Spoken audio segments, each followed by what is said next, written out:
निधि और प्रिया दो सगी बहनें थीं। उनका एक भाई 10 साल का सुमित था, जिसे वो बहुत प्यार करती थी। उनके पिता एक फैक्ट्री में काम करके घर चलाते थे।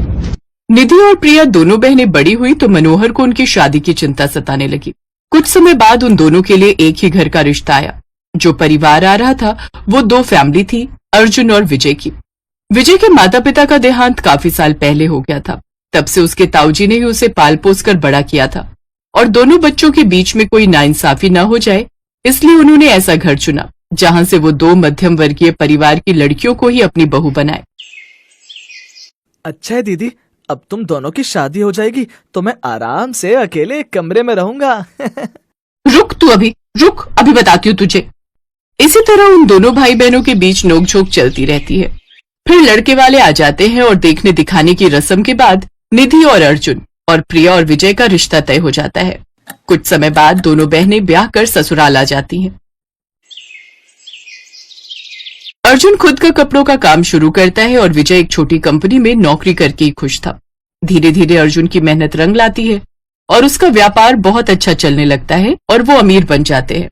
कुछ समय बाद अर्जुन एक बेटी का और विजय एक बेटे का बाप बन जाता है। आप भी क्यों नहीं कोई काम शुरू कर लेते? इस बार अर्जुन जीजा और निधि दीदी आई थी तो खुद की गाड़ी से आए थे। साथ ही उन्होंने अपनी बेटी के लिए सोने की चेन भी बनवा दी। ये मत समझो कि मैं उनसे जल रही हूँ, लेकिन हमें अपने बेहतर भविष्य के लिए सोचना चाहिए। देखो प्रिया, हमारे पास जो है उसी में खुश रहना सीखो। कहीं ऐसा ना हो बेहतर के चक्कर में मेरी नौकरी भी चली जाए। अपने पति की बात सुनकर प्रिया चुप हो गई। निधि वैसे तो बहुत अच्छी थी, लेकिन पैसा आने के कारण अब उसमें घमंड आ गया। उसे अच्छा लगने लगा जब लोग उसके अमीर होने की तारीफ करते। कुछ दिनों बाद राखी का त्योहार आने वाला था। दोनों बहनें तैयारी में लग गई।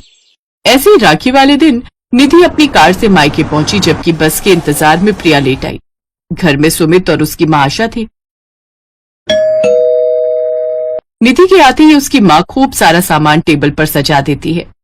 ले बेटी, जो तुझे खाना है खा, ये सब मैंने खास तेरे लिए मंगवाया है। अरे माँ, इन सब की क्या जरूरत थी? ऊपर वाले की कृपा से खाने पीने की कोई कमी नहीं है मेरे ससुराल में। अच्छा सुमित, देख भाई, इस बार मैं तेरे लिए सोने की राखी लाई हूँ और ये हमारे यहाँ की सबसे महंगी मिठाई है। हाय, सोने की राखी, इतना खर्चा करने की क्या जरूरत थी? अब माँ, मेरा एक ही तो भाई है, और सुमित तुझे कुछ और भी चाहिए हो तो मुझे बोल देना। सुमित वैसे तो छोटा था, लेकिन अपनी अमीर बहन की चकाचौंध देख खुश हो जाता है। कुछ देर बाद बस से प्रिया अपने मायके पहुंची। वो बस से आई थी इसलिए पसीने से लथपथ थी। वो आकर अपनी माँ के गले लग गई। फिर वो अपनी बहन निधि के गले लगने लगी तो उसने उसे पीछे धकेलते हुए कहा, ए चल पीछे हट, पहले अपना ये पसीना तो सुखा ले, और आज के दिन तो कम से कम टैक्सी कर लेती। हद होती है कंजूसी की। प्रिया को बुरा लगता है। फिर वो देखती है कि टेबल पर ढेर सारे नमकीन, बिस्कुट और मिठाइयां रखी हैं, लेकिन उसके आते ही उसकी माँ वो सब हटा लेती है और प्रिया के लिए चाय और एक सस्ता सा बिस्किट रख देती है। ले बेटी, ये चाय और बिस्किट खा। ये सब देख प्रिया को बड़ा अजीब लगता है। फिर दोनों बहनें अपने भाई का तिलक करती हैं। फिर निधि उसे सोने की राखी बांधती है और साथ ही 2 जोड़ी कपड़े और मिठाई का डिब्बा देती है। वाह दीदी, ये तो बहुत सुंदर है और कपड़े भी कितने अच्छे हैं। ये सब देख प्रिया अपने रेशम के धागे यानी राखी को देखती है जो उसने 20 रुपए की खरीदी थी।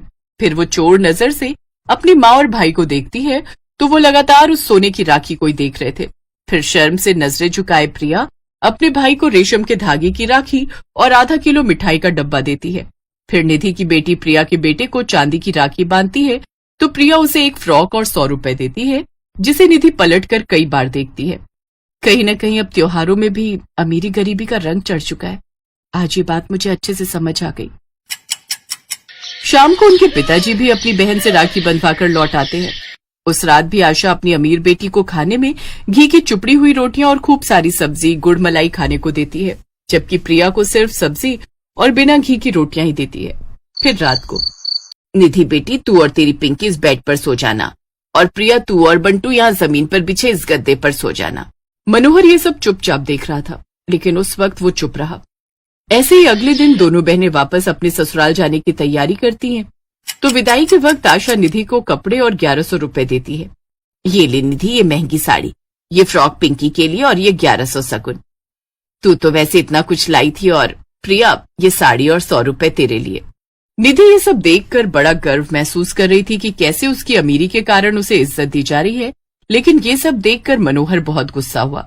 गुस्सा क्यों होते हो जी? अब ये तो रीति रिवाज है, जितना जहां से मिलता है उतना ही देना भी तो पड़ता है। तुम समझ क्यों नहीं रही? अच्छा निधि, तुम बताओ, जब तुमने अपने भाई के लिए राखी खरीदी तो क्या तुम्हारे मन में यह विचार था कि सोने की राखी खरीद कर तुम अपनी अमीरी दिखाओगी? महंगी मिठाई लाकर तुम क्या दिखाना चाहती हो? तुम अपनी ही बहन को नीचा दिखाना चाहती थी। और तुम आशा, जो ज्यादा सामान लाया है उसे ज्यादा शगुन और जो कम लाया है उसे कम शगुन। भाई बहन के इस प्यार भरे दिन को तुम अमीरी गरीबी से मत तोलो। पापा, सुमित मेरा इकलौता भाई है। मैं कसम खाकर कहती हूँ कि मैं त्योहार को त्योहार की तरह ही मनाने आई थी, लेकिन कल से ये सब मैं भी देख रही थी। लेकिन मेरे लिए त्योहार पर शांति बनाए रखना सबसे ज्यादा जरूरी था। निधि के पास कोई जवाब नहीं था। अब उसे एहसास हुआ कि उससे गलती हो गई है। हमें खुशी हुई निधि बेटा कि तुम बहुत अमीर बन गए हो, लेकिन अपने इस अमीरी गरीबी को तुम अपने भाई बहन के प्यार में मत तोलो। मुझे माफ कर दो पापा, आगे से मैं कभी शिकायत का मौका नहीं दूंगी। और मेरी बहन, तुम भी मुझे माफ कर दो। इसके बाद तीनों भाई बहन एक दूसरे के गले लग जाते हैं। फिर सब साथ में चाय पीते हैं, जिसके बाद आशा दोनों बेटियों को बराबर का सम्मान और शगुन देकर खुशी खुशी विदा करती है।